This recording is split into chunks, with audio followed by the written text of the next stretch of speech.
그러면 오늘은 170쪽을 보겠습니다. 170쪽. 지금 여러분들은 우비 스님이 강설하신 법화경 하권 제14품 안락행품의 마지막 거의 부분을 보고 계시거든요. 제가 경문을 함께 읽어보겠습니다. 듣지만 마시고 소리내서 함께 읽어보시기 바랍니다. 문수살이여, 이 보살 마살이 미래의 말세에 법이 없어지려 할 때 이 셋째 안락행을 성취한 사람은 이 법을 설할 적에 괴롭히고 시끄럽게 하는 이가 없을 것이니라. 좋은 동학을 만나서 함께 이 경전을 읽고 외우게 되고 또 많은 대중들이 와서 들을 것이니라. 듣고는 지니고 지니고는 외우고 외우고는 널리 설하고 널리 설하고는 쓰며 혹 다른 이로 하여금 쓰게 하여 경전을 공경하고 존중 탄탄할 것이니라. 여기서 이제 행의 안락행에 관한 세 번째 이야기입니다만, 여기 나와 있는 것처럼 인욕행을 행하면서 처신에 조심하는 것이 안락행입니다. 여러분 잘 아시다시피 인욕행이라고 하는 것은 인욕수행입니다. 그래서 우리가 육바라밀 중에서도 이제 보시, 지계, 인욕, 그리고 정진, 선정, 지혜 중에서 세 번째의 인욕이 나옵니다. 육바라밀이라고 하는 것은 6바라밀입니다. 방금 말씀드린 것처럼 보시, 지계, 인욕, 정진, 선정, 그리고 지혜 6바라밀을 뜻하면서 보살행에 있어서 우리가 가져야 할, 불자들이 가져야 할 의무 다음에 따르는 대단히 중요한 덕목을 이야기하는 거죠. 특히 이제 이 인욕행, 인욕바라밀입니다만, 이 욕된 것을 참고 견디는 일이고, 욕된 것을 대부분 중생들은 참지 못하고 원한을 갖게 되거든요, 상대방에게. 그런데 여기서 인욕바라밀에서 가장 중요한 것은 참을 수 없을 정도의 욕된 것을 잘 참고 견디는 것도 중요하지만, 정말 인욕바라밀에서 우리가 마음에 담아야 될 것은 상대방에 대한 증오, 미움, 원한을 일으키지 않는 수행입니다. 이러한 수행을 통해서 우리는 중생심을 다스릴 수가 있는 거지요. 그래서 인욕을 행하면서 처신에 조심하는 것이 행의 안락행입니다. 그리고 이제 여기서 이제 이 행의 안락행, 입의 안락행, 마음의 안락행이 나옵니다만, 거기서 두 번째 입의 안락행은 남을 헐뜯거나 비방하지 않고 온화한 표정으로 부드러운 말을 하는 것입니다. 그러니까 다시 말씀을 드리면요, 우리가 구업을 짓지 않아야 된다는 겁니다. 구업을 짓지 않아야 된다. 4가지 입으로 짓는 업을 짓지 않아야 된다, 그 말입니다. 우리가 보통 이제 업이라고 하면은 어떻습니까? 좋지 않은 행위라든지 또는 바람직하지 않은 결과를 얘기하는데 삼업이라고 그러잖아요. 신업, 몸으로 짓는 신업, 입으로 짓는 구업, 또 마음으로 짓는 그러한 이 의업이 있습니다. 그 중에서 이제 우리가 가장 많이 지을 수 있는 업이 바로 구업이에요. 구업입니다. 그래서 망어, 기어, 양설, 악구다. 그래서 이 4가지 업을 우리가 짓지 않아야 되는데, 입은 날카로운 도끼와 같다. 그렇게 부처님께서 경전을 통해서 말씀을 하셨지 않습니까? 입은 날카로운 도끼와 같다, 도끼. 그래서 부처님 가르침 중에 열반에 이르는 8가지 길이 있잖아요. 그걸 여러분들 뭐라고 합니까? 부처님 가르침 중에서 열반에 이르는 8가지 바른 길. 8정도잖아요. 8정도의 세 번째가 뭡니까? 정어입니다. 정어. 정어라는 것은 바를 정자 말씀은 자 바른 말이다 그래요. 여러분 요즘에 어때요? 온갖 정보가 쏟아져 넘칩니다. 우리가 호주머니에 들어가고 손에 딱 쥐어지는 스마트폰 하나만 가지고 있으면요, 온갖 정보가 넘치는 시대에 살고 있어요. 그리고 각종 매체를 통해서 수많은 말들이 오가는 현대에서 우리가 바르게 말하기의 중요성이라고 하는 것은 아무리 강조를 해도 지나치지 않습니다. 말은 자신의 생각과 뜻을 상대방에게 전하는 아주 유용한 도구이지만은 때로는 남을 해치는 흉기가 됩니다. 꼭 우리가 칼이나 총만 흉기가 아니에요. 자칫하면 이 말이 남을 해치는 흉기가 돼요. 칼은 몸에 상처를 냅니다만 말이라는 것은 때로 마음에 죽음보다 깊은 상처를 낸다고 그러잖아요. 우리가 보이지 않는 말이 날카로운 칼보다 무섭다는 것은 바로 이런 이유 때문입니다. 그래서 부처님께서는 제법집 요견이라는 경전을 통해서 이렇게 말씀하셨습니다. 입은 날카로운 도끼와 같아서 그 몸을 스스로 깨나니 악한 말 때문에 사나운 마음을 일으켜 온갖 죄를 느림으로써 모든 재앙을 낳게 되는 것이다 라고 제법집 요경에서 말씀하셨습니다. 우리가 말은 어떻습니까? 자기 내면에서 일어나는 의식에 기반을 해요. 그래서 말로 지은 죄를 흔히 구업이다 라고 하는 것도 바로 그런 이유입니다. 그래서 우리가 구업에는 진실하지 않고 허망하게 말하는 거짓말이죠. 망어. 서로 다른 말을 해서 상대방과 이간질하는 양설. 남에게 욕하고 험담하는, 우리가 시쳇말로 흔히 육두문자라고 그러잖아요. 악구, 욕설이지요. 도리에 어긋나고 교묘하게 잘 꾸며대는 그러한 기여, 망어, 양설, 악구, 기여 4가지가 있어요. 그래서 내가 상대를 미워하거나 깔보면요, 아무리 화려하게 꾸민다고 그래도 별인 나를 감춘 말이 튀어나오는 법이에요. 반대로 상대를 이해하고 존중한다면 한마디 말에도 온기가 스며있기 마련입니다. 그래서 별인 나를 감춘 말은 세상을 험악하게 하지만은 반대로 온기가 스민 말 한마디가 세상을 밝고 향기롭게 만든다는 말이 있어요. 그래서 2번째가 바로 그런 입의 안락행이다. 입의 안락행이다. 3번째는 마음의 안락행입니다. 모든 사람들을 자비로 대하고 방일하지 않아요. 방일이라고 하는 것은 그냥 천방지축 제멋대로 놀아나는 겁니다. 또 교만하지 않는 것이 마음의 안락행이에요.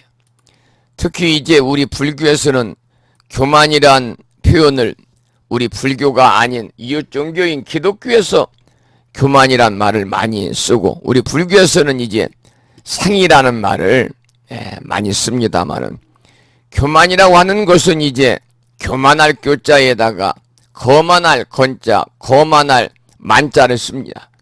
건방진 거예요. 건방진 거. 겸손함이 없는 거예요. 그래서 그냥 시간벙지고 방자한 거. 그래서 우리가 불교에서는 교만 그러면 가장 먼저 이 경전을 통해서요, 떠오르는 인물이 있어요. 여러분, 보시 제일이 누군지 아시지요?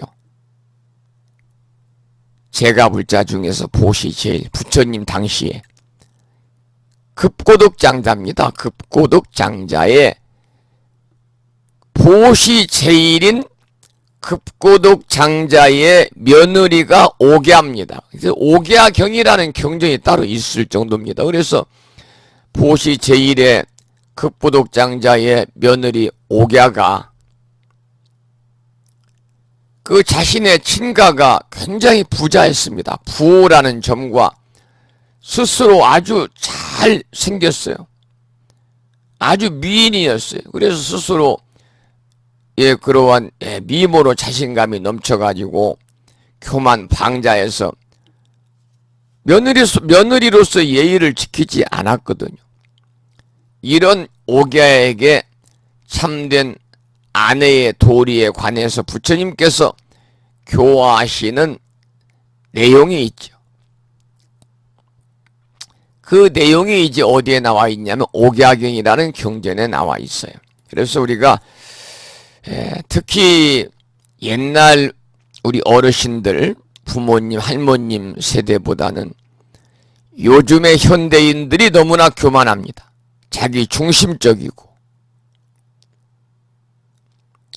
그래서 우리 불교에서는 특히 이제 이렇게 고도의 기계 문명의 덕으로 생활이 편리해지고 이제 뭐 우주 여행도 이제 곧 하게 되는 시대가 온다고 그러니까요. 이제 이러한 이 스마트폰 시대, SNS 시대에 우리는 더욱더 이 교만에 대한 얘기를 하다 보면은 어느 분이 생각이 나냐면 앞으로 공부를 하겠습니다마는 상불경 보살님이 생각이 나요. 상불경 보살. 이제 앞으로 공부할 법화경 상불경 보살품에서는 상불경이라는 보살이 지위의 높고 낮음, 또 귀천을 불문하고 모든 사람을 만나는 대로 합장하고 나는 그대를 존경합니다. 왜냐하면 당신은 부처님이 되실 분이십니다. 라고 합장 예배했다는 이야기가 있잖아요.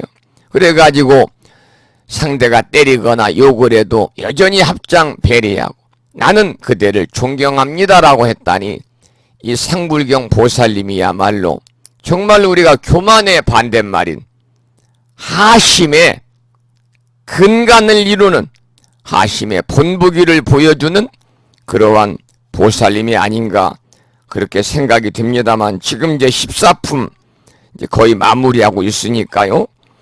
15, 16, 17, 18, 19품까지 공부하면 20품에 상불경 보살품이 나옵니다.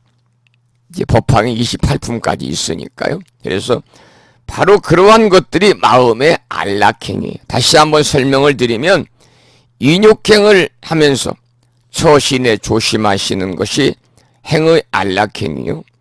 남을 헐뜯거나 비방하지 않고 온화한 표정으로 구업을 짓지 아니하고 우리가 구업을 짓지 않는 것뿐만이 아니라 여러분들 사서법이라는 걸 알잖아요. 사무량심, 사서법을 우리는 여러 번 공부하고 배웠습니다. 특히 대승불교의 수행 덕목의 하나고요. 그리고 불교의 보살이 중생을 제도하기 위해 행해야 되는 4가지 기본 행위가 바로 사서법인데 그 중에 첫 번째가 여러분 아시다시피 보시섭이에요. 다른 사람들에게 자비로운 마음으로 재물이나 진리나 또 마음을 베푸는 것. 재물을 베푸는 것은 재보시오, 진리를 베푸는 것은 법보시오, 마음을 베푸는 것은 무의시지요. 그래서 그런데 중요한 것은 어떠한 3가지 보시라도 걸림이 없는 보시를 해야 된다. 이 걸림이 없는 보시라는 것은 마음에 상이 머무르지 않는 보시다 그래서 무주상 보시다 그렇게 이해를 합니다만 그 다음에 두 번째 나오는 것이 뭐냐면은 에어섭이잖아요. 에어섭. 우리가 구업을 짓지 아니해야 되는 것은 당연한 일이고 거기에 에어섭을 우리가 수행해야 된다는 거, 실천해야 된다는 거예요. 이게 사랑의 자 말씀 없잖아요. 그래서 여러분 사람들을 대할 때 항상 따뜻한 얼굴, 부드러운 말을 사용하는 일입니다. 그러니까 10가지 악한 일 가운데 입으로 짓게 되는 4가지를 저지르지 않는 거죠. 어떠한 일이 있어도 거짓말하지 않는다. 이간질하지 않는다. 남의 마음을 상하게 하는 악한 말을 하지 않는다. 언제나 선한 말을, 착한 말을 해서 상대방을 기쁘게 한다. 또 어때요? 비단결같이 입술에 발린 말로서 남을 속이지 않는다. 이렇게 4가지 추악한 말을 떠나서 진실되고 사랑스러운 말을 사용해야만이 어때요? 에어섭을 성취하는 거예요. 사람의 얼굴도요, 그 사람의 직업이나 그 사람의 삶에 따라서 바뀝니다. 얼굴. 표정이 바뀌고 얼굴의 모습이 바뀌어요. 어제 이거 불심사에 대구에서 그 부부가 다녀가셨는데 두 분이 전부 불자했는데 두 분이 현재 대학 교수로 재직하고 계시는 분인데 그 보살님은 2년 반 전에 개종을 했어요. 개종을 한 이유를 들어보니까 이제 50이 넘고 그러면 여성들에게 오는 그러한 이 마음의 병들이 있잖아요. 구체적으로 말씀을 안 드려도 아시잖아요. 우울감도 오고. 그런데 절에 가서는 도저히 절에 가도 그러한 것들이 쉽게 정화되지 않고 그래서 우연하게 이제 주변에서 그 전도 기간 안에 아이고 교수님 전도 주간인데 딱 3-4번 3번만 좀 한번 저 따라서 좀 가주세요. 교회에서 전부 다 이렇게 역할을 맡겼습니다. 그래서 3번 따라가셨는데 교회에 가서 예배를 드려보니까요, 스트레스가 확 풀리더라는 거예요. 중간에 찬송가도 부르고 박수도 치고 목사님도 설교를 정열적으로 하고 그리고 목사님 설교에 대응하는 그러한 신도들의 그러한 행동도 활달하고. 우리가 교회 가면 그러잖아요. 절은 정적이고 교회는 동적입니다. 성당은 정적과 동적인 중간입니다. 천주교는. 그래서 이제 제 건강 때문에 하다 보니까 이제 집사까지 됐는데 그래도 종교에 대한 편견이 없고 불심사 성종 스님과의 20여 년간의 인연 때문에 수시로 연락도 하고 두 분이 휴가를 받아서 1박 2일로 불심사 요사지에 와서 머물고 하셨는데 고사님은 어제 보니까 그 보살님이셨던 현재 집사님은 삼배를 안 하시더라고요. 그런데 고사님은 삼배를 오자마자 하세요. 그러시면 스님 저는 제 아내는 개종했지만 저는 영원한 불자입니다. 그러면서 스님한테 불명도 꼭 받고 싶다고 그래서 제가 불명을 지어드리려고 준비를 하고 있습니다만 그분 하는 얘기가 대학 교수하고 변호사하고 법관하고 이럴 때는 얼굴이 온화하게 보이고 얼굴이 편안하고 다른 사람들에게 화사한 얼굴로 보여주는 사람들도 왜 그 정치에만 들어가면 정치판에만 들어가면 얼굴이 그렇게 추악하게 변하는지 모르겠다. 그런 말을 해요. 우리 스님들도 대부분 보면은 스님들 나이를 가늠하기 어려워요. 저도 올해 63살입니다만 나이 얘기가 나와서 이렇게 얘기하다 보면 제 나이를 못 맞추고 제 나이보다 항상 어리게 저를 보더라고요. 그러니까 이 살면서 올바른 마음으로 보시, 섭, 애여서, 보시섭, 애여서, 다른 사람들에게 이로움을 주는 이행섭, 그리고 이제 사섭 중에 가장 중요한 것이 협력하는 거잖아요. 동체립이라는 말을 우리 불교에서는 씁니다마는 나와 남을 구별하지 아니하고 마음과 몸이 하나가 되어 같이 한다는 뜻이 바로 뭐냐면 동사입니다. 동사섭이에요. 그래서 우리들은 다른 사람과 일을 하는 데 있어서 중생인지라 신분도 따지고, 그리고 있고 없음도 따지고, 학력도 따지고, 귀천도 따질 수 있습니다. 그런데 사람은 누구나 각자 생활 환경이 다르고 또 생활 습성이 다르기 때문에 다른 사람과 쉽게 동사, 같을 동자 일사자, 동사하기는 어렵지만, 그래서 우리가 동사섭을 사섭 중에서 가장 중요하다. 수행자가 아닐지라도 우리가 반드시 여러분들이 동사섭을 실천해야 된다, 그런 말씀을 드립니다. 그것이 바로 마음의 안락행이에요. 그래서 여기서 세 가지 안락행에 관한 말씀을 정리를 해 보았습니다. 그러면 171쪽을 함께 경문을 읽어보겠습니다. 소리 내서 읽어보겠습니다. 이때 세존께서 이 뜻을 거듭하시려고 개송으로 말씀하셨습니다. 이 경전을 설하는 사람은 질투하고 성내고 교만하고 아첨하고 속이는 삿되고 거짓된 마음을 버리고 항상 질박하고 고든 행을 닦으며 사람들을 가벼이 여기거나 멸시하지 말고 또한 법을 희롱거리로 논하지 말며 다른 일을 의심하고 한스럽게 하여 너는 성불을 할 수 없다고 하지 말라. 여기에서 이제 중요한 문구는요, 마지막 문구입니다. 다른 일을 의심하고 한스럽게 하여 너는 성불할 수 없다고 하지 말라. 이 대목입니다만 우리가 지난 시간에도 말씀을 드렸는데요, 어떤 사람의 꿈이나 희망을 절대적으로 꺾어서는 안 된다, 그런 말씀을 드렸어요. 설사 그 희망을 이룰 가능성이나 그 사람의 타고난 능력이나 소질이 별로 없다고 할지라도 그 사람에게 절망적인 말을 해서는 안 되겠죠. 말 한마디가 그 사람을 살리고 죽일 수 있는 그러한 결과를 가져올 수 있는 거예요.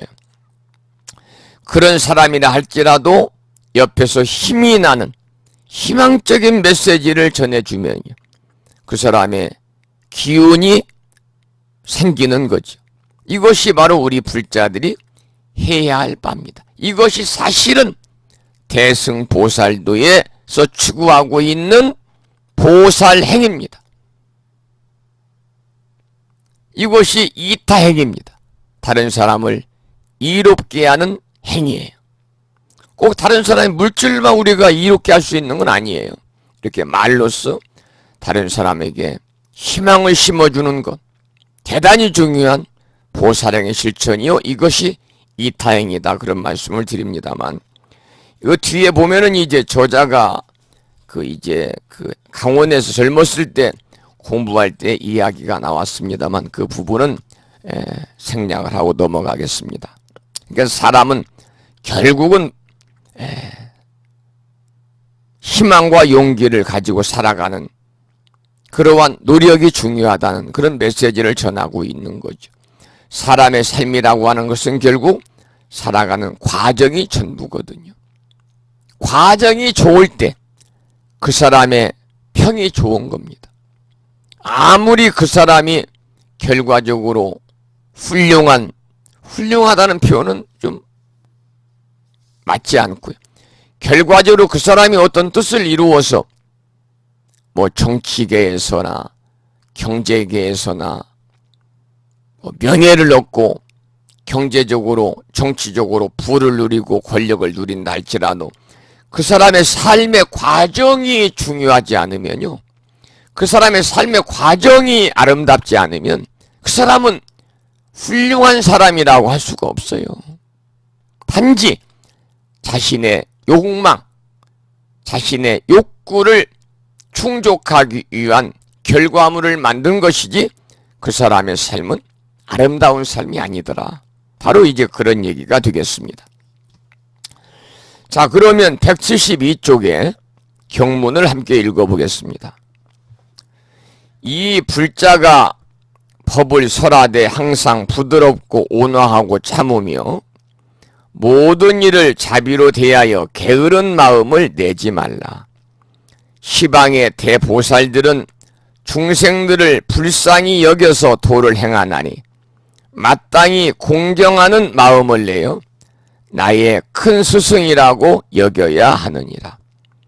모든 부처님 세존께서는 가장 높은 아버지라는 생각을 내어 교만한 마음을 깨뜨리면 법을 설하기에 장애가 없으리라. 이 내용 중에서 세 번째 줄에 보면요, 시방의 대보살들은 중생들을 불쌍히 여겨서 도를 행한다는 말이 있습니다. 불쌍히 여긴다는 것은 뭐냐? 바로 남을 불쌍히 여기는 타고난 착한 마음. 그러니까 남을 불쌍히 여기는 것도요,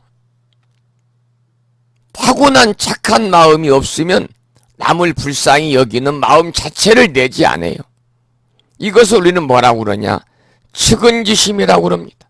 측은지심이라고 그래요. 측은지심은 연민과 같은 겁니다. 연민이라는 것은 뭡니까? 연민심이라는 것은 다른 사람의 고통을 보고 불쌍히 여기는 것을 연민심이라고 그럽니다. 나보다 못나고 어리석고 부족하더라도 상대방을 우습게 여기거나 멸시하지 말고 연민심을 내라는 거예요. 자, 여러분, 측은지심이 나왔으니까 잠깐 좀 부연의 말씀을 드리면요, 이 네 가지 마음, 사단이라는 게 있어요. 네 가지 마음, 사단. 아마 여러분도 학교 다니실 때나 또 불교 공부하면 들으셨을 거예요. 녹사자에다가 단정할 단자를 씁니다마는 우리의 본성에서 우러나오는 마음씨, 즉 선천적이면서 도덕적인 능력을 말합니다. 이게 사단이에요. 그러면 사단을 얘기할 때는 도덕적인 감정인데 거기에 딱 붙는 것이 뭐냐? 칠정이 붙어버려요. 칠정. 일곱 지자에 뜻정자. 칠정은 인간의 본성이 사물을 접하면서 표현되는 인간의 자연적인 감정을 얘기해요. 그래서 사단은 어디 누가 한 얘기냐? 맹자님이 하신 말씀이에요. 사단. 칠정은 중용에 나오는 말이에요. 그러면 여기에 나온 것은 측은지심이라고 그랬잖아요. 타고난 마음이다. 어떤 타고난 마음이냐면 남을 불쌍히 여기는 타고난 착한 마음이 측은지심이에요. 두 번째는 수오지심이라. 자신의 옳지 못함을 부끄러워하고 남의 옳지 못함을 미워하는 마음이에요. 이것이 바로 뭐냐면 사단 중에 두 번째인 수오지심이라는 거예요. 수오지심이다. 첫 번째는 측은지심이요, 두 번째는 수오지심이다. 그 다음에 세 번째는 뭐냐면 겸손해서 남에게 양보하는 마음이에요. 우리가 사양한다 그러잖아요. 사양한다. 아이고 스님 오늘 점심 한 끼, 공양 한 끼 제가 대접하겠습니다. 아이고 아닙니다. 제가 대접하겠습니다. 제가 모시겠습니다. 양보하는 마음, 겸손해서 남에게 양보하는 마음. 겸손해야 남에게 양보도 하는 거예요. 이런 것들이 바로 이제 사양지심이죠. 사양지심이다. 네 번째는 시비지심이다. 시비지심. 시비지심. 수호지심할 때 숫자는 바친다 그럴 때 이제 수호지심이고, 네 번째는 시비지심인데 잘잘못을 분별해서 가리는 마음을 얘기합니다. 시비지심. 그러니까 측은지심, 수호지심, 사양지심, 시비지심 이 4단인데 도덕적 감정을 말하는 것이고, 중흥에 나오는 7정은 희로애락 네 가지죠. 희로, 애락에다가 구, 오, 욕이 있어요. 다시 말씀을 드리면 기쁨, 노여움, 슬픔, 그 다음에 애자도 2번 나와요. 슬픔과 사랑, 두려움, 사랑, 미움, 욕망, 이것이 바로 이제 7정이죠. 그래서 특히 소승불교에서는 개인의 구원이나 해탈을 강조하거든요. 그렇기 때문에 소승불교에서 강조하는 것은 고행. 그 다음에 계율, 이걸 강조를 해요. 반면에 대승불교에서는 보살도의 실천을 강조합니다. 자리이타의 그러한 보살도의 실천을 통한 중생제도를 강조를 하고 있는 거죠. 그래서 우리가 4단 4가지 말씀을 드리고 7정 말씀을 드렸습니다마는, 기본적으로 우리들이 4단과 7정에 대해서는 좀 알고 있으면 좋다, 그런 말씀이 들어서 잠깐 설명을 좀 드렸습니다. 다시 이제 173쪽으로 보면은 연민심을 내라. 연민심. 남의 고통을 보고 불쌍히 여기는 마음을 내라, 그 말이죠. 이게 이제 바로 자비심이에요. 자비심. 자애로운 마음이에요. 참 안 됐다. 어떻게 하면 저 사람의 마음을 돌이켜줄 수 있을까 하는 마음을 내라는 거예요. 아이들이 학교에서 자신보다 못나고 부족한 동급생을 따돌리는 일이 많다고 하는데, 그것은 모두 연민심을 일으키질 몰라서 그래요. 그러니까 아이들이 상대방을 왕따시키고 따돌림시키는 사람, 아이들은 타고난 천성이 그리 착하지 않아서 그래요. 남을 불쌍히 여기는 타고난 착한 마음이 있긴 있겠지만 부족해서 그렇다, 그 말이에요. 그러나 우리 어른들도 사실은 보면은 연민심이 부족하면은 다른 사람들 무시하고 경멸하고 가볍게 여기고 그런 경우도 있잖아요. 그런데 중요한 것은요, 모든 사람은 본래부터 불성을 지닌 부처님이에요. 이게 중요해요. 일체 중생이 개유 불성이라. 열방경에 나오는 말씀이잖아요. 일체 중생이 개유 불성이다. 그러니까 일체 중생이 시류 불성이요, 일체 중생이 개유 불성이더라. 열방경에 나오는 말씀인데, 모든 존재가 그대로 바로 불성이라는 거예요. 이 말은 뭐냐? 모든 것이 부처님 아님이 없다, 그 말이에요. 모든 것이 부처님 아님이 없다. 그러니까 일체 중생이 고 부처라고 하는 것은, 다시 말씀을 드리면 근본적인 본질적인 측면에서 부처와 중생이 하나라는 거예요. 그래서 일체 중생이 개유불성이요, 일체 중생이 시류불성이더라. 이런 말을 우리가 사용하고 있는 거지요. 여기서 시류불성, 실자도 모두 다 그런 뜻이에요. 일체 중생 개유불성, 개자와 똑같아요. 모두 개자. 그래서 일체 중생이 개유불성이요, 일체 중생이 실효불성이다. 모든 중생에게는 부처의 성품이 있더라. 다 부처가 될 요소가 불성이지 않습니까? 그러니까 누구에게나 불성이 다 있다. 일체 중생에게. 돌멩이나 물이나 불 같은 것이 있지 아니하고 모든 중생에게만 불성이 있다, 그런 말씀이죠. 그러니까 생각과 마음이 있는 유정들이 중생이잖아요. 돌멩이나 물이나 불 같은 건 중생 아니잖아. 왜?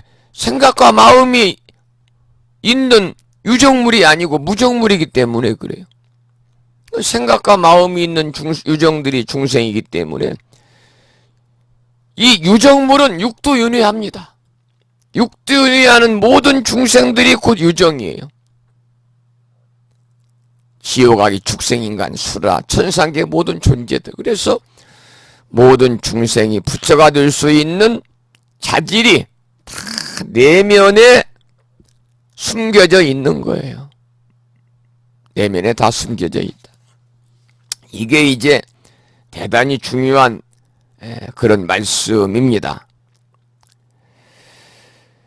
나보다 잘난 사람이건 못난 사람이건 다 같은 부처님이고 내가 배울 점이 있는 선지식이에요. 그래서 우리가 화엄경 공부는 여러분들 다 읽어보시고 화엄경 강의는 들은 분이 별로 없겠지만 그래도 화엄경 약찬계를 통해서 우리 불교대학에서 이제 공부하면서 선제동자가 53 선지식을 찾아다니면서 만나는 구도 과정에 관한 공부를 우리가 했어요. 그게 구도 행각이에요. 거기 보면은 만나는 사람들이 보살님부터 시작을 해서 희정 잡배까지 심지어 몸을 파는 사람까지도 다 만나서 배우잖아요. 그러니까 선지식은 우리 도처에 전부 다 함께하고 있는 거예요. 잘난 사람도 선지식이요, 못난 사람도 선지식입니다. 내가 배울 점이 있어요. 나보다 부족한 사람한테도, 심지어 나의 자식한테도, 어린 3살, 4살 먹은 손주한테도 할아버지 할머니가 분명히 때로는 배울 점이 있습니다. 부처님의 제자들은 이러한 자세로 사람들을 대해야 해야 된다는 거예요. 나보다 잘난 사람이건 못난 사람이건 다 같이 부처님이고 저분도 이분도 모두 내가 배울 점이 있는 선지식이다. 우리는 이런 자세로 사람들을 대해야 한다. 그런 까닭에 이 경전에서는 뭐라고 나왔느냐? 172쪽 마지막 줄에 보면 마땅히 공경하는 마음을 내어 아예 큰 스승이라고 여겨야 하느니라 그랬어요. 그러니까 내가 만나는 모든 사람을 나의 스승으로 선지식으로 여기고 배울 점을 찾아보라 그 말입니다. 찾아보면 분명히 배울 점들이 있어요. 그렇게 배울 점을 찾으면 어느 누구에게서도 반드시 내가 배울 점이 있다는 거죠. 여러분, 이 세상에 완전 무결한 사람이 어디 있겠습니까? 없어요. 다 누구든지 단점, 결점은 있어요. 대통령도 결점이 있고요. 성직자들도 마찬가지 결점이 있어요. 또 장점이 하나도 없는 사람은 한 사람도 없어요. 사람을 무자비하게 살해한 살인범도 그 내면을 들여다보면 장점이 있어요. 모든 사람들은 또 각자 개성이 다르고 장점이 있으면 단점도 동시에 있겠죠. 또한 각자가 처한 상황에 따라서 다른 안목을 가지고 있죠. 저쪽에 있는 사람은 저쪽 부분을 잘 보고 이쪽에 있는 사람은 이쪽 부분을 어때요? 잘 볼 수가 있죠. 동시에 모든 측면을 다 볼 수 있는 사람은 없습니다. 세상을 보고 인생을 이해하는 것도 그와 마찬가지예요. 여러분이나 저나 한 방향만 보지 앞에 보고 뒤까지 볼 수 없잖아요. 그래서 세상을 보고 인생을 이야기하는 것도 그와 마찬가지더라. 그래서 그런 이유에서도 다른 사람의 견해를 존중하고 배울 점을 찾아보는 것이 현명한 자세다. 이런 말씀을 드렸습니다. 선풍기를 좀 틀어놓고 강의를 했더니 기침이 나왔어요. 174쪽의 경문을 보지요. 이제 제3 행법의 성취가 되겠습니다. 이제 두 번째 법까지는 봤고 셋째 법이 이와 같나니 지혜 있는 사람은 잘 수호하여 일심으로 안락하게 행하면 한량없는 중생들이 공경하리라. 아주 두 줄로 짤막한 경문을 함께 읽어보았습니다. 두 줄로 짤막한 경문을 읽어보았어요. 이제 마음의 안락행이죠. 마음의 안락행으로 여러 가지 마음 자세에 관해서 조금 전에 함께 살펴봤습니다만 틀린 말은 하나도 없고 다 옳은 말이죠. 그러나 간단하게 한마디로 줄이면 이 말입니다. 모든 사람을 자비로 대하며 부처님처럼 존중하라는 말이에요. 모든 사람을 자비로 대하면서 부처님처럼 존중하라. 여러분 늘 성을 내는 사람에게는요 다른 사람들도 성을 내면 싫어합니다.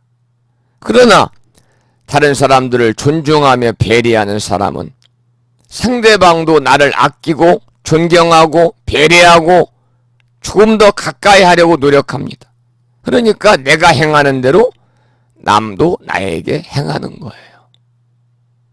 만나는 사람들을 자비로 배려하고 부처님처럼 존중하게 되면요. 섬기게 되면 첫째로는 어때? 내가 행복해져요. 내가 행복해져요. 둘째로는 다른 사람도 행복해집니다. 상대방도.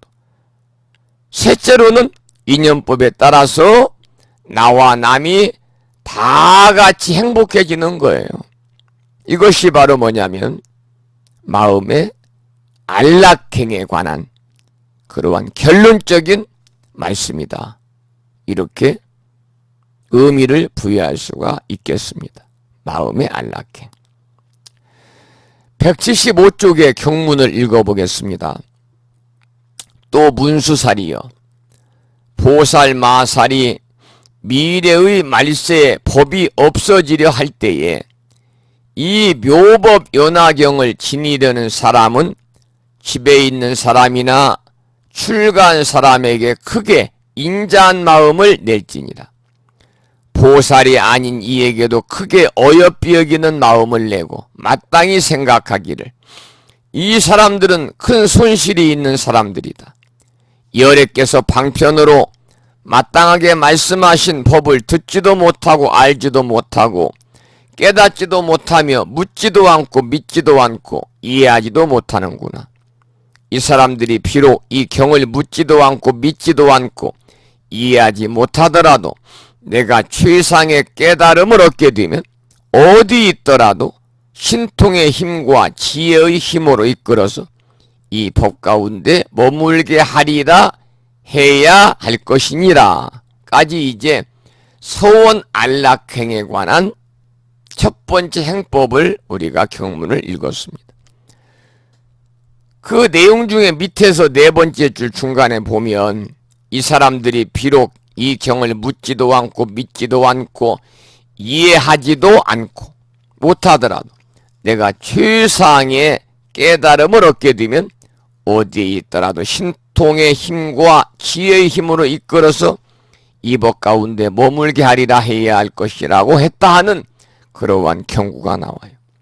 이것이 바로 뭐냐? 법화 행자가 반드시 해워야 할 서원이다 그 말입니다.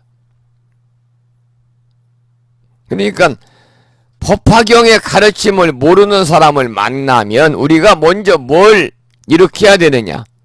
그 사람에 대한 연민의 마음을 일으켜야 된다는 거예요. 그래서 어떻게 하더라도 법화경의 가르침, 부처님의 가르침을 알려야겠다는 결심, 커다란 원력을 세워라, 바로 그런 말이에요. 여러분, 부심사 들어오는 입구에 상가들이 많이 있던가요? 식당. 부심사를 사람들이 와요.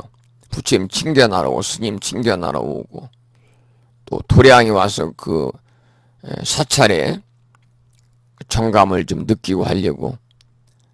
부심사는 작은 절이니까 부심사 들어오는 양 입구에 무슨 상가가 있고 기념품가가 있고 그러지 않고 그냥 농로잖아요. 그런데 여러분 큰 사찰에 가보세요.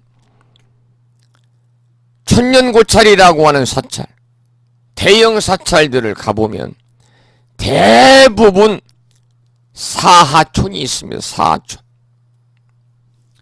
이거 뭐냐? 절사자, 아래야자, 마을전자. 절 아래에 마을이 있어요. 거기 사람들은 사찰 덕분에 먹고 사는 사람들이에요.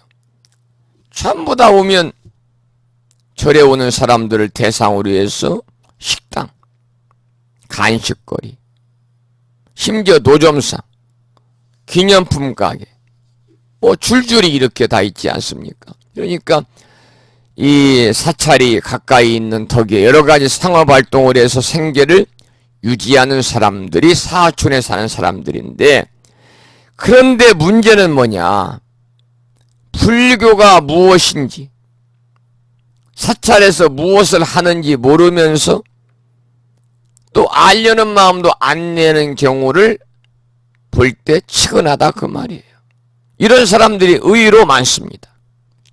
여러분, 제가 이제 서울 저희 종단에 강원 다닐 때 이제 들은 얘기인데, 강원을 가려면은 서울 그 지하철 종각에서 내려가지고 여기서 이제 장항선 열차를 타고 용산역에 내려서 1호선 지하철을 타고 이제 가다 오면 종각에 내려서 조계사 앞을 지나가지고 국세청 앞을 지나서 연합통신 앞을 지나서 그리고 이제 경복궁 후문 앞으로 해서 이제 종단에 총무원에 부설로 되어 있는 강원에서 1박 하면서 이틀 동안 공부를 4년간 했습니다마는, 그 여러분도 아마 조계사 입구 가보신 분들 많을 거예요. 거기 보면 불교용품점이 질비합니다. 불교용품점.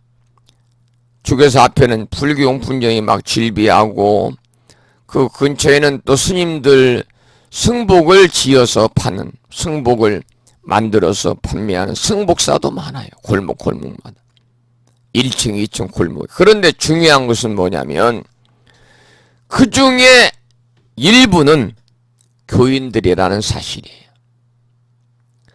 불교용품점을 하고 승복사를 운영하는, 그래서 불교를 매체로 해서 먹고 사는 사람인데도 불구하고 불자가 아니라는 거예요.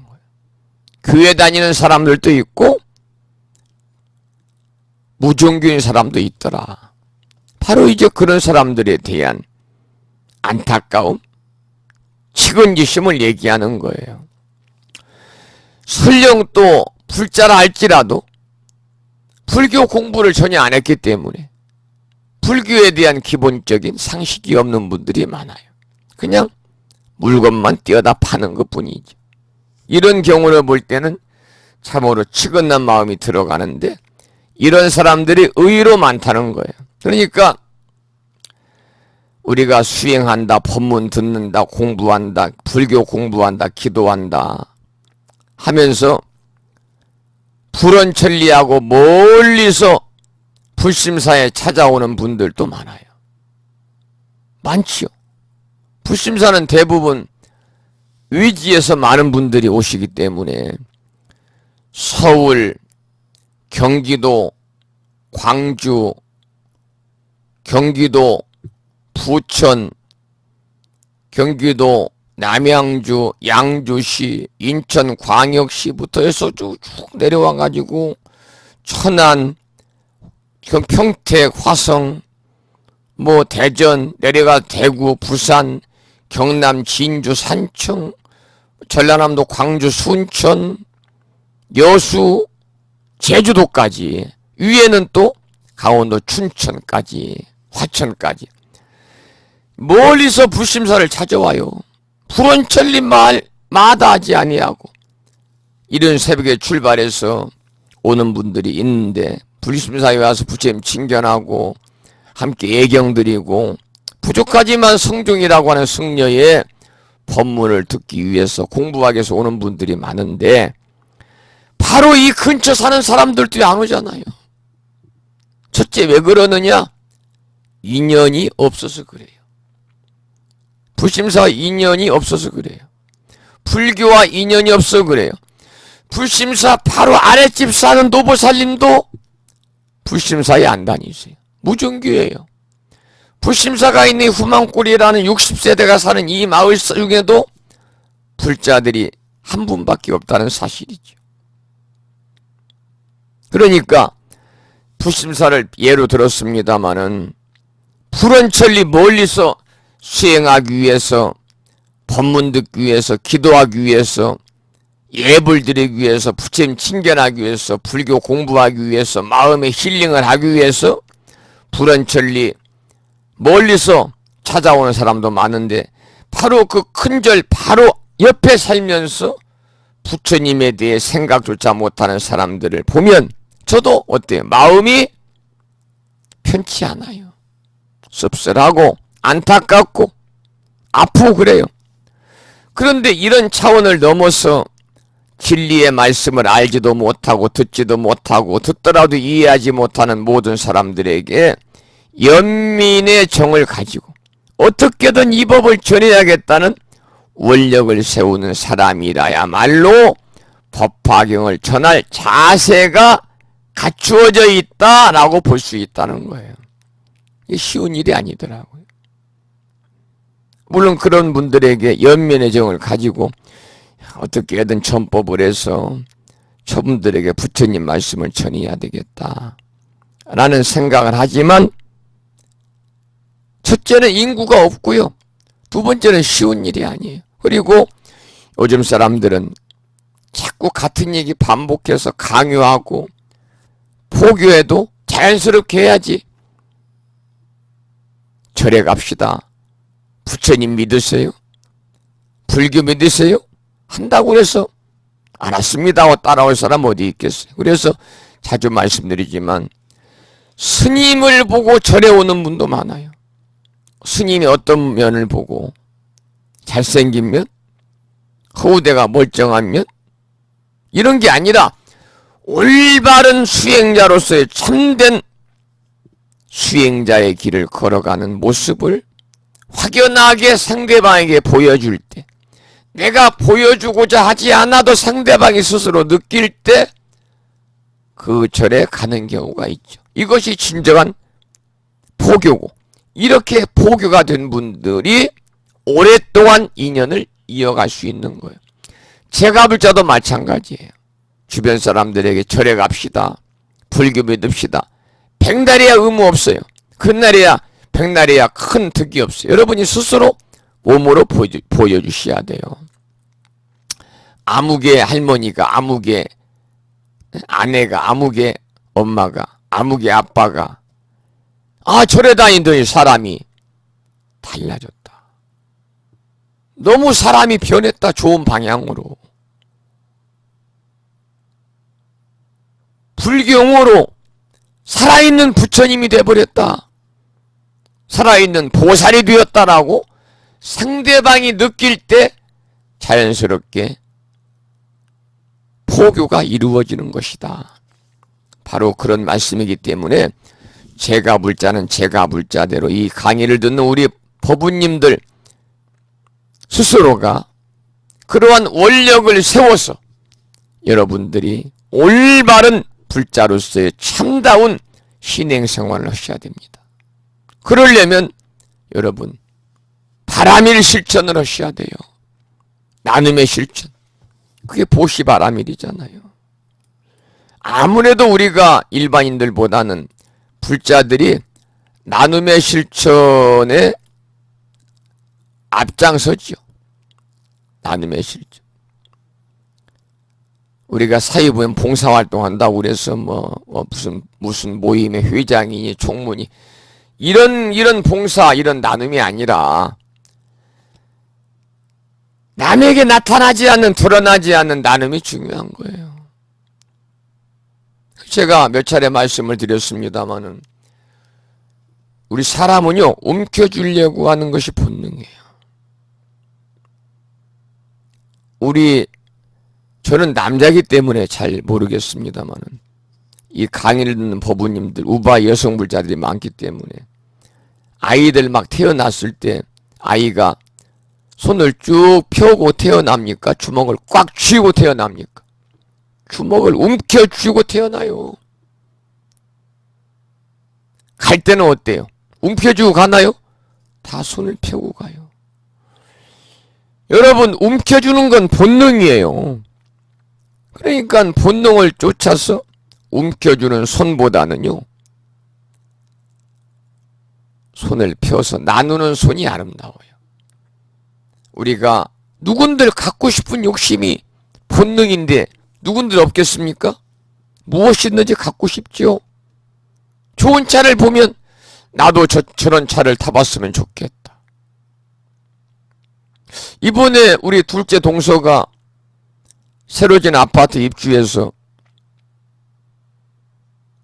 거기 이제 인사 겸해서 갔는데 참 아파트가 깨끗하고 호텔처럼 참 좋구나. 나도 저런 집에서 한번 살아봤으면 좋겠다. 저런 아파트 한번 갖고 싶다. 다 누구나 갖고 싶은 욕심이 있어요. 본능이니까. 그런데 갖고 싶은 욕심을 내는 순간에 그것은 고통이에요. 갖고 싶은 욕심을 내려놓는 마음에서 어때요? 행복이 시작이 되는 거예요. 그러니까 움켜주는 손보다는 나누는 손이 아름답고 갖고 싶은 욕심을 내려놓는 마음에서 행복이 시작이 되고 나누고 함께하는 마음의 행복이 시작이 된다는 말씀을 자주 드렸어요. 이게 부처님 말씀이에요.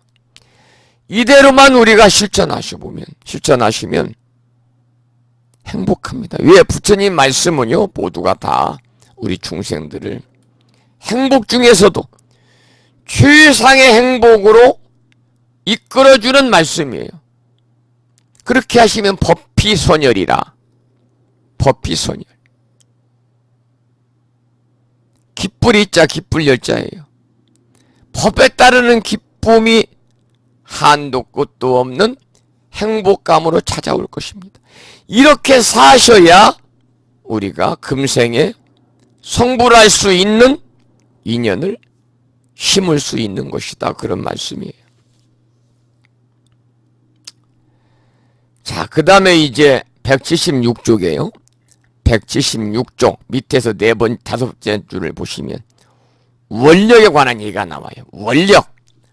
이 시간 지금 원력이라는 단어가 들어가 있는 불명을 가진 법우님도 강의를 듣고 계세요. 제주특별자치 서귀포시에 살고 계시는 금천거사님의 보살님이신 원력화 법우님이 계시는데 원력하면 누가 떠오릅니까 여러분? 원력하면은 원력화 보살님 떠오르시나요? 이건 개인적인 일이고 원력 그러면 대원 본존 누구예요? 지장보살님이 떠올라요. 힘차고 활기 넘치는 삶의 상징으로 대원 본존 지장보살님이 계십니다. 물론 이제 어느 불보살님 치고 어느 한 분이라도 다 원력 없는 분은 안 계시지만 특히 지장보살님의 원력은 누구와도 비교할 수 없을 정도로 아주 강하고 아주 비장하잖아요. 제가 아침 방송을 통해서 지장제일이 되면 항상 말씀을 드리는데, 지장보살님은 서가모니 부처님께서도 정업난면이다.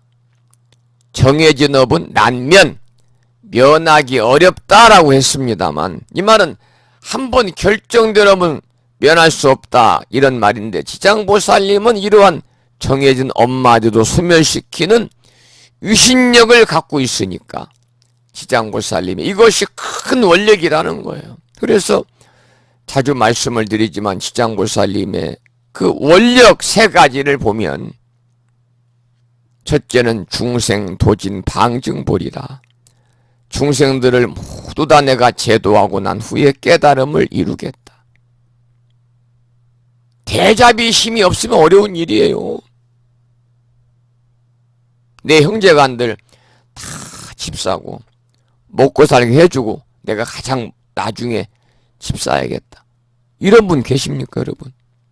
없어요. 드물어요. 물론 계시겠죠. 형제가 3명이 있어요. 그런데 A라는 사람이 큰형이에요. B라는 사람은 둘째 남동생이에요. C라는 사람은 셋째 여동생이에요. 다 결혼했어요. 형은 사업하는데 그래도 먹고 살만해요. 둘째 셋째는 어려워요. 일용 근로자라든지 하는 일마다 실패한다든지. 그래서 전세도 못 들어가서 반 지하방에서 식구들과 함께 단칸방에서 산다고 해봐요. 그러면 첫째 A라는 사람이 나는 둘째 남동생과 셋째 여동생이 집을 사서 떳떳하게 자기 집에서, 큰 집은 아니지만은 자기 집 가지고 살게 해주고 내가 마지막에 가서 집을 마련해야 되겠다 라고 동생들을 먼저 도와줄 수 있는 그러한 첫째 형이 있겠느냐 그 말이에요. 없어요. 그 첫째 형이 누구냐? 바로 지장보살님이에요. 지장보살님.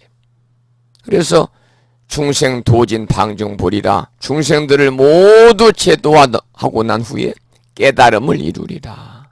아주 커다란 원력이죠. 어느 누구도 흉내낼 수 없는 원력이죠. 두 번째, 지옥미공 서불성불이라. 지옥미공이에요.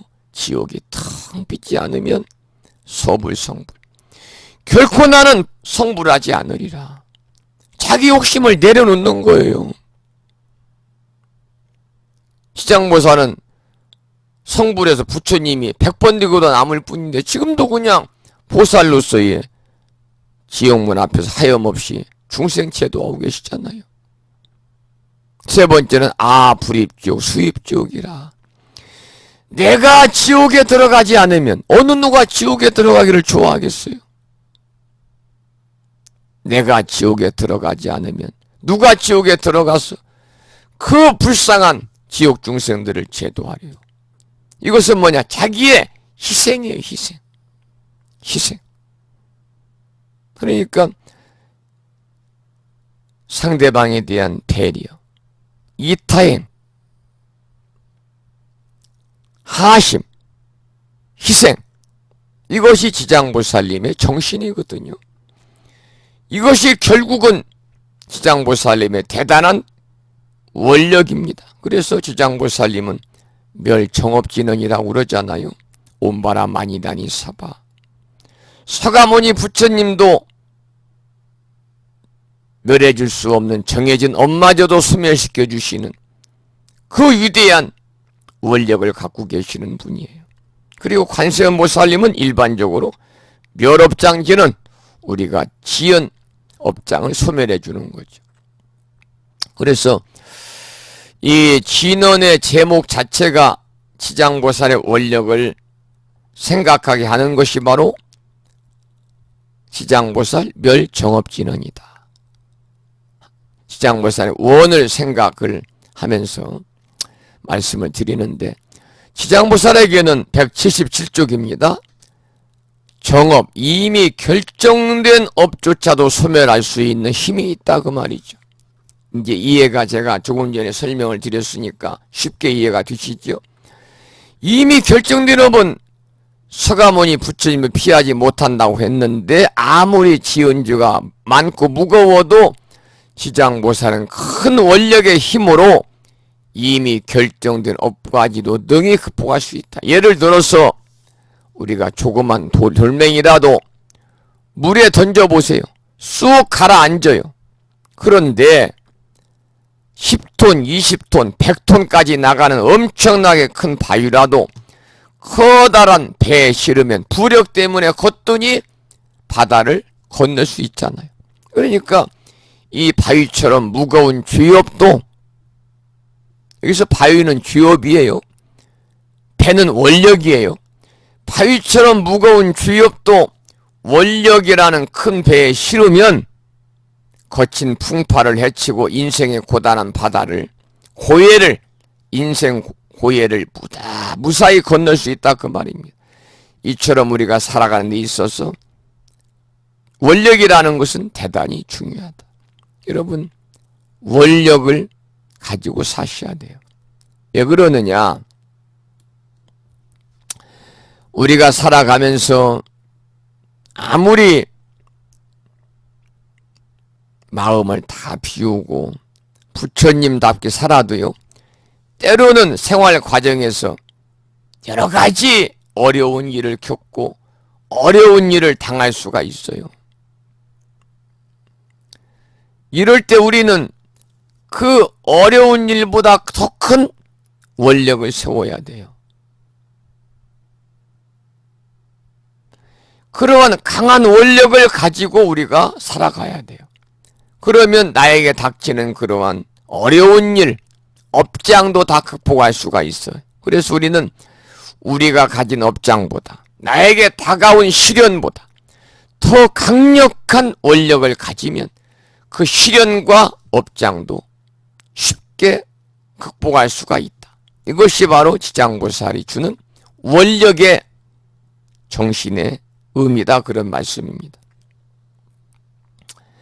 길을 걸어가는데 무엇인가 힘이 있고 희망이 넘치며 씩씩해 보이는 사람도 있고, 늙거나 젊거나 나이를 막론하고 활기가 넘치는 사람도 있고, 그런 사람들은 소중하고 의미 있는 일을 기쁘게 하고 있다는 표현을 온몸으로 하고 있는 거예요.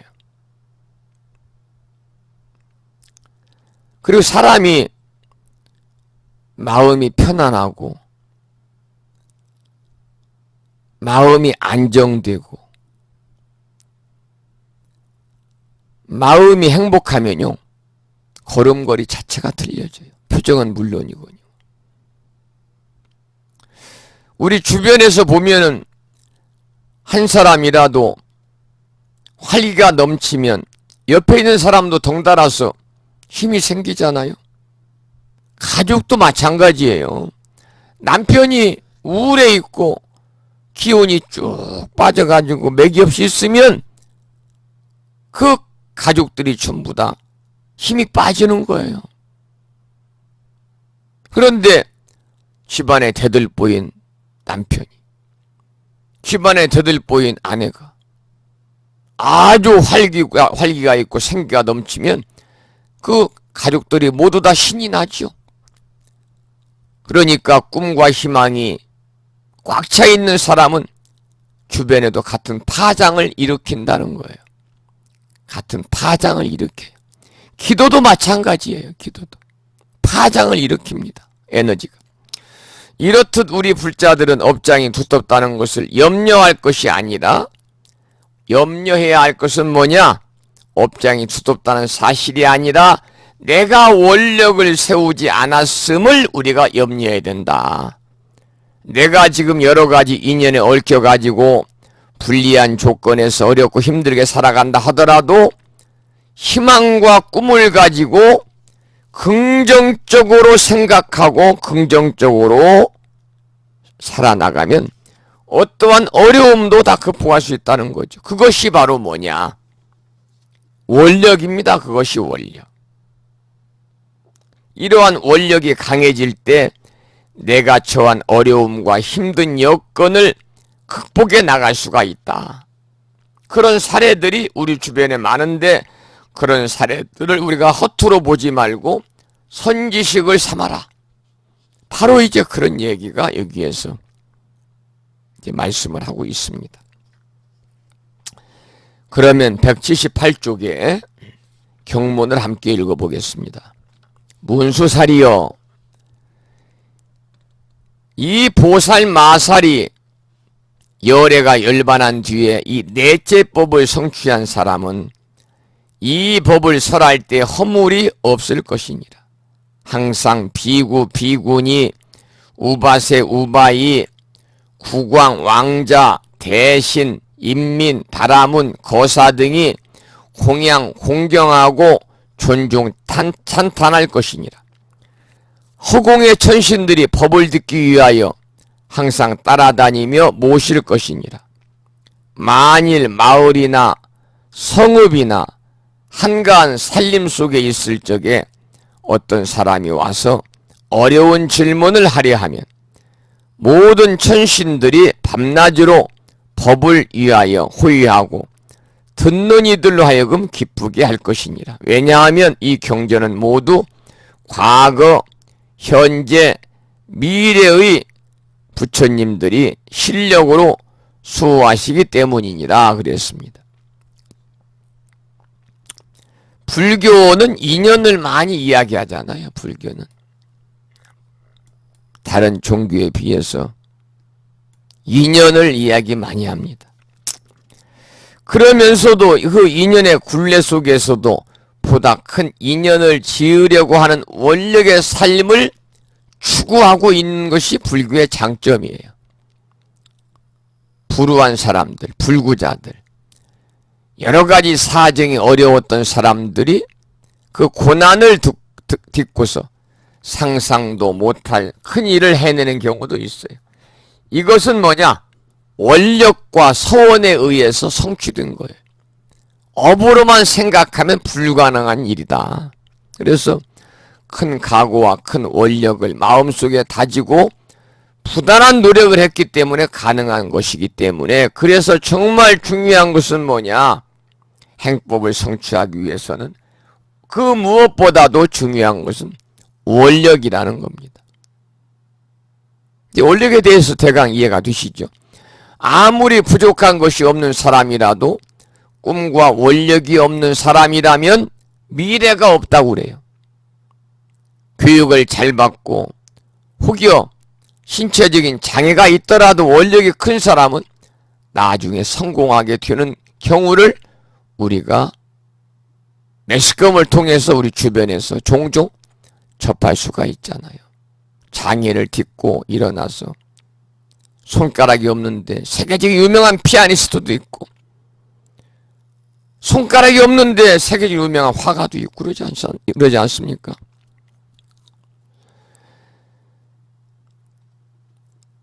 또한 이제 원력이 강한 사람, 서원이 강한 사람이 무슨 일을 할 때는 주변에서 서로 그 일을 도와주려고 하죠.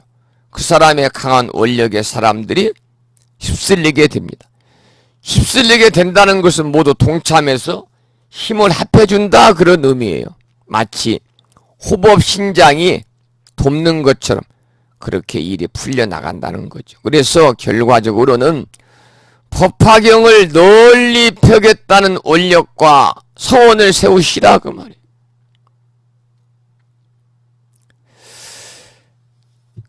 이 대중가수 중에서요, 대중가수 중에서 천년바위를 불렀던 가수가 있어요. 아주 항상 손목에 합장줄을 끼고 다니는 분인데, 박정식이라는 가수예요. 박정식이라는 가수. 박정식 씨.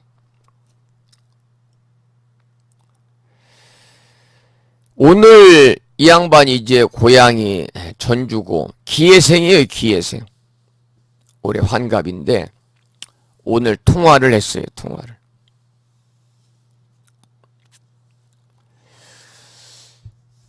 이제 제가 통화하는 가운데 우리 절에서도 올해는 계획이 없지만 산사음악회를 작게 할 작은 음악회 계획이 있습니다. 그때 한번 모시겠습니다. 제가 이제 그 말씀을 드렸더니 스님이 공연한다면 뭐 언제든지 가지요.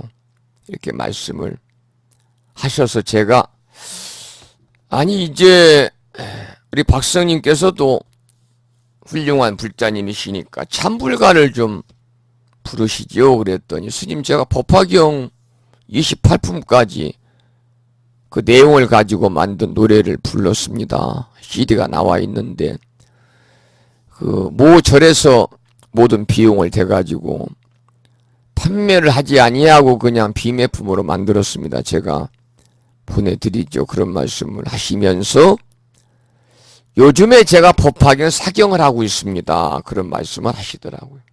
그러니까 우리가 몰라서 그렇지 주변에 많은 분들이 사경들을 많이 하시는 것 같아요. 특히 법화경 사경. 그런데 이제 그분한테는 말씀을 안 드렸지만 정말 중요한 것은 뭐냐? 여러분처럼 법화경을 체계적으로 공부하시고 사경을 하셔야 된다는 거예요. 물론 법화경 강의를 듣지 아니하고 법화경 공부를 아니하고 그냥 글로 경전의 내용을 우리말로 베껴 쓰는 것도 중요하지만 그것도 커다란 사경의 공덕이 있지만은 공부하고 나서 그 내용을 이해하고 이해한 것을 우리가 글로 옮겼으면 더 신심이 증장되고 더 기쁨이 충만되고 더 환희심이 생기지 않겠습니까? 그러니까 그 박정식이란 가수도 그 연예계 활동하면서 바쁜 가운데 법화경을 조석으로 이렇게 집에서 사경을 한다는 것은 그 어느 절인가는 모르지만 그 스님과 인연이 돼가지고 그 스님이 법화의 가르침을 널리 펴겠다는 소원과 원력을 세웠기 때문에 연예인들에게도 법화경, 사경을 권해서 법화경을 사경할 수 있는 거죠. 그러한 소원을 여러분 세우라는 거예요. 법화경 가르침을 내가 널리 펴겠다. 이런 소원을 우리가 강하게 세우면요. 불보살님은 물론이거니와 호법 신장님들께서도 여러분들을 보호하고 지켜주실 것입니다. 우리가 어디를 가더라도 불보살님과 그리고 호법 신장님이 지켜주시면요. 아무런 일이 생기지 않아요. 남들이 기적이라고 할 정도로 어려운 여건에서도 아무런 일이 생기지 않을 수가 있습니다. 여러분 법화경 가르침을 부처님의 법화경 진리의 말씀을 널리 전하겠다고 하는 그러한 강한 원력과 소원을 꼭 세워야 되겠다. 그런 마음가짐을 오늘 이 시간 해보시기 바랍니다.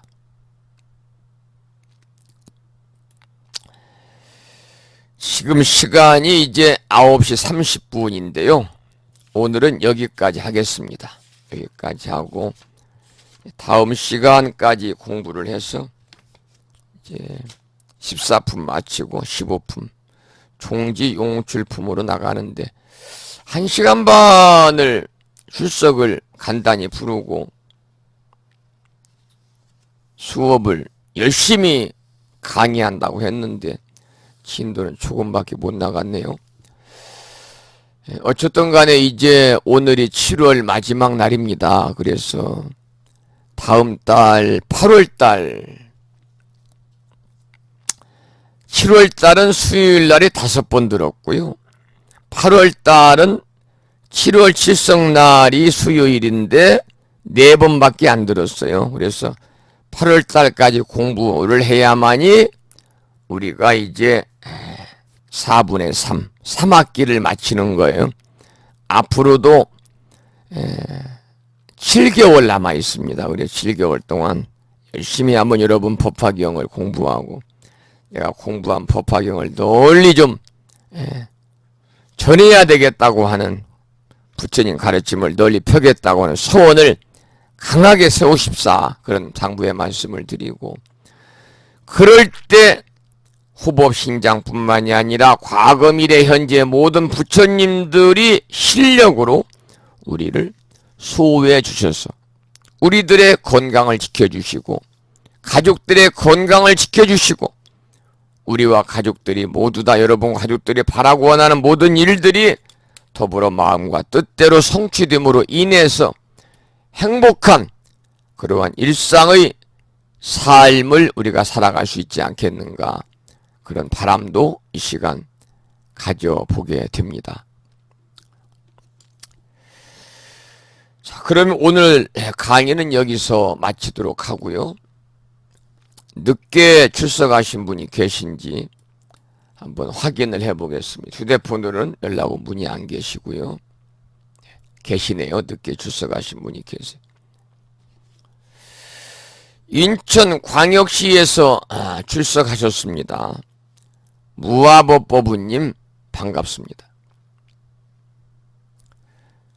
그리고 충청남도 보령시의 선덕심 법부님이 늦게 출석하셨습니다. 부산의 감노심 법부님께서 출석하셨습니다.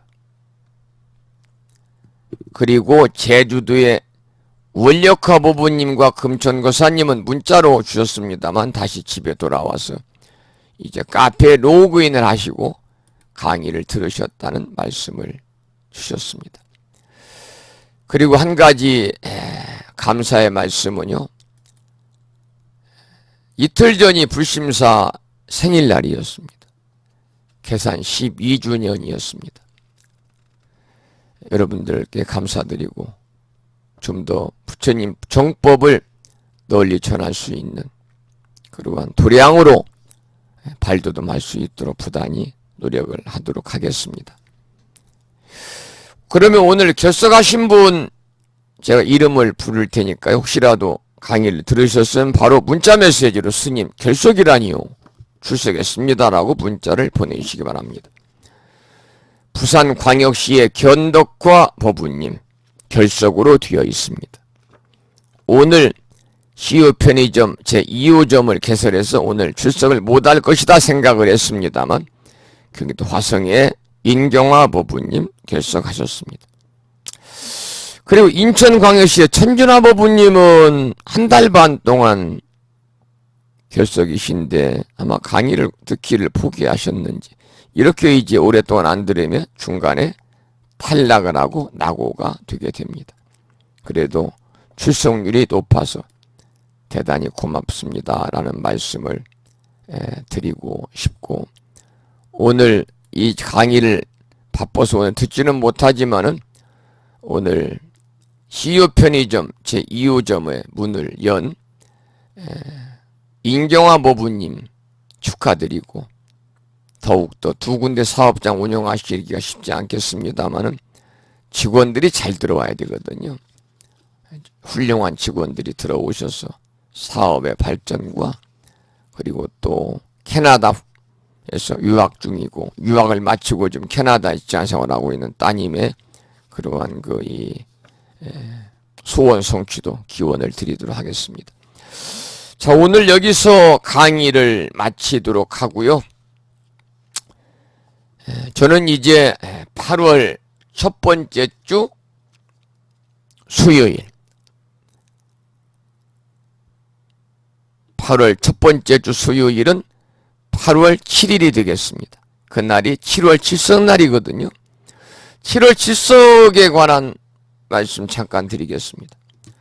불심사에서는 금년 7월 칠석 기도를 봉행합니다. 오늘이 수요일이지 않습니까? 이번 일요일 날이 이제 우람분절 오제를 모시는 날인데요. 오제 모시고 나서 그 다음 날이 이제 월요일 날인데 그날 7월 칠석 기도를 3일간 하거든요. 그날 입제를 해서 5, 6, 7일 그러니까 내일 조화로 법회 일요일 날 우람분절 오제 월요일 날부터 칠석날까지 3일간 칠석기도 계속해서 지금 기도가 들어 있습니다만 불심사 질석기도에 동참하실 분들이 계시면은요, 어차피 기도에 동참하실 입제부터 하시는 게 좋으니까 이번 주까지 개별적으로 연락을 주십사, 그런 당부의 말씀을 드리고 싶고, 자세한 것은 무창보 불교대학 카페라든지 불교 인터넷 음악방송 홈페이지 공지사항 알려드린 말씀에 자세하게 나와 있습니다. 여러분들, 우리가 아무리 더워도 기도하는 마음은 더위를 느끼지 않습니다. 왜냐하면 더위는 마음에서 오기 때문이죠. 그래서 이번 7월 질석 기도로 우리가 마음을 밝히시고 세상을 맑게 하는 지혜로운 불자 되시기 바라고, 사랑하는 자녀들을 비롯한 가족 모두의 건강과 바라고 원하시는 모든 일들이 원만히 성취되시기를 기원하면서 불심사뿐만이 아니라 인연사찰이나 제적사찰 가까운 절에 7월 질석기도에 꼭 동참하시라.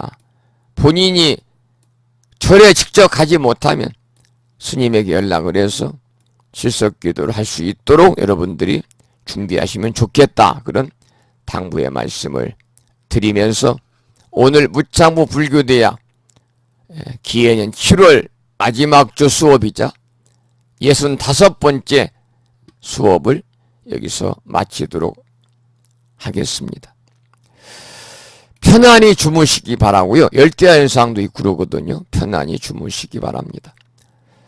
그러면 잠시 이제 오늘 강의한 내용을 다시 제 강의로 들을 수 있도록 음원을 좀 준비를 해 놓고 이제 물러가겠습니다. 여러분, 안녕히 주무시고요. 늦게까지 대단히 수고들 많이 하셨습니다. 이 인연 공덕으로 모두 다 세세생생 부처님의 삶을 사시기 바랍니다.